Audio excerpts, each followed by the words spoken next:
Dragi prieteni, Marele Maestru Pip Zen vă zice concluzia finală. Concluzia finală e în felul următor. Concluzia finală este în felul următor. A trecut o doamnă și am țipat că fac, că dreg, că dărâm, că dobor. Drept urmare, când a ieșit femeia afară, a ieșit și vecinul de la etajul 4, care cred că ăla se ocupă cu pusul de microfoane în cap și cu făcut taie vaginul la taie, cum a venit, face circumcizie la femei.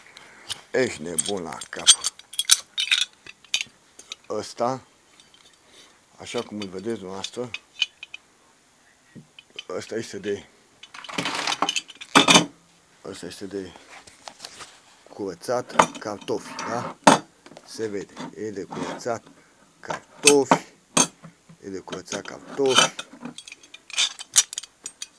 Cum să tai vaginul la o femeie? Cum să tai vaginul la o femeie? Stai să vezi ce se întâmplă.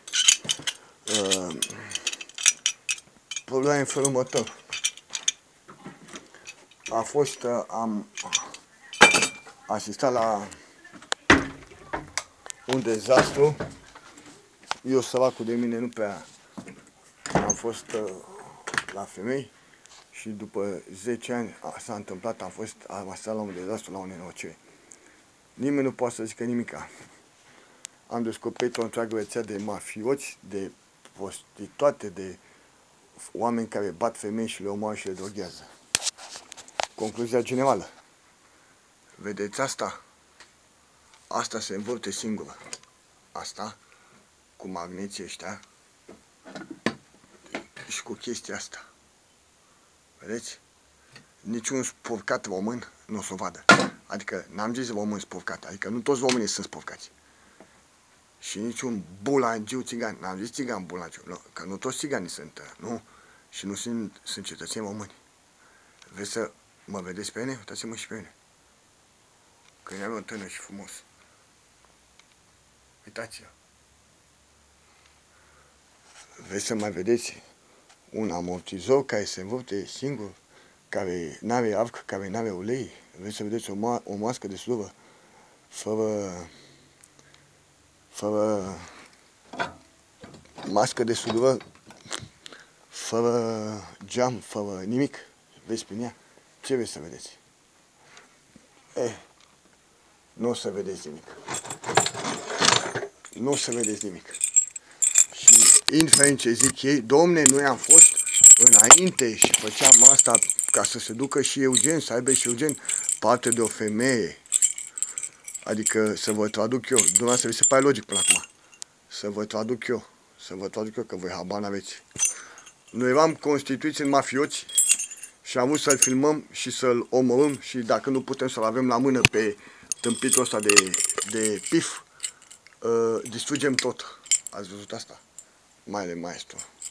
Este pentru curățat păduchii.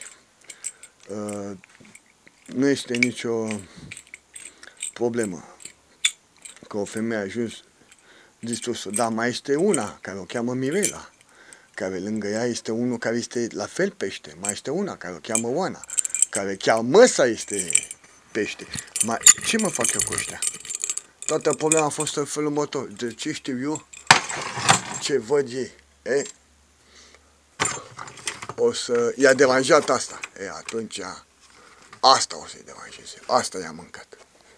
Că dacă stăteau liniștiți, plecam ca omul civilizat, dar așa, că au venit minoritarii, drepturile femei. Păi asta vreau și eu, drepturile femei, dar femeile lor.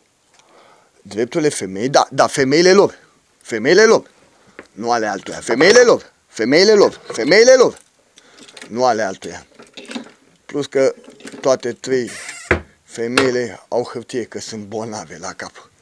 indiferent ce contract, indiferent ce au fost păcălite cu video-chat, cu ce sunt obligate să facă, ele sunt bolnave.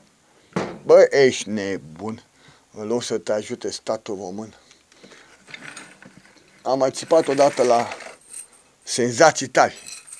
De data asta se cheamă Senzații Tari cu maestru Pif. Deci chiar le dau senzații tari. Și recomandare la teroriștii ăștia ISIS amatori. Prima dată vin din Germania cu aparate de ascultat prin perete și de înregistrat. Îi scot afară pe șobolani, îi probez și până fac sesizare la poliție. Dar poliția o să ascundă dovezile, dar eu fac sesizare în altă parte și îi prind pe toți. Și le rămâne acasă familia. Și mă ocup eu să învăț ce înseamnă să trăiască la maxim, să trăiască astăzi. Că organismul nu e al nostru, că plăceri intense, că da cu familia lor, da cu familia lor, da cu familia lor, am zis. Și vii să ai Pif zen, promite asta. Nu cumva să vină poliția sau cineva. Familia lor o să pățească asta. Copiii lor și morților o să pățească asta. Cum e? Cum e, organismul nu e al nostru și le pune să se prostitueze, adică le pune pentru bani, dar le învață că organismul lor, că dacă nu le bate. Omul de la patru taie mingeacul la femei, pune microfoane în cap, ăla de la 2 e de la primărie, lucrează cu poliția, că am țipat odată la ei și a venit poliția, tot e măzuit, bărbații la femei sunt plecați și ei săraci să ia și ei ceva din străinătate, să muncească și uite ce pățește o femeie. Bă, e treaba ei, e treaba lor. Dar de ce mi-a zis mie? Că mi-au zis mie niște șmecheri, că m-au filmat. Bă, eu mă cac în pom, bă, mă cac din pom, bă, eu violez o țeavă de eșapament, bă. De ce mi-au zis mie că sunt satanist, că știu ce fac, că ei sunt de la yoga. Stai că le dau eu yoga în cap. Că drepturile femeii, că n-au putut să demonstreze că stâmpi sau că n-am bătut-o pe femeia aia sau de acum, adică să bați o femeie. Au bătut-o ei și au violat-o până au transformat-o în aparat sexual, în mașină sexuală. Vedeți asta? Am încercat să fac ceva, dar nu pot să fac. O să vin din Germania cu tehnică. Au pus-o. Vedeți volele astea? Vedeți volele astea? De căcat, nu? De căcat, nu? Vedeți magneții ăștia? Vedeți magneții ăștia? Am făcut 2 elicii care le-am pus cap la cap și au zburat. Pot să fac ceva eu. Vedeți elicile astea? Niciun român nu mai vede nimic. Niciun român nu mai vede, niciun spurcat de român nu mai vede nimic, că le știți pe toate. Vedeți pălăria asta lui bunicu? Asta e din Germania. Vedeți pălăria asta lui bunicu? A? Vedeți pălăria asta lui bunicu? Vedeți pălăria asta lui bunicu? Să spuneți voi mie când mă enunț eu. Fiați aia, dracu, cu energia, cu limba în cerul gurii. Ați învățat de bine, ați violat și bateți oameni și ca să mai mâncați și voi pe seama la proști. Dar eu n-am avut loc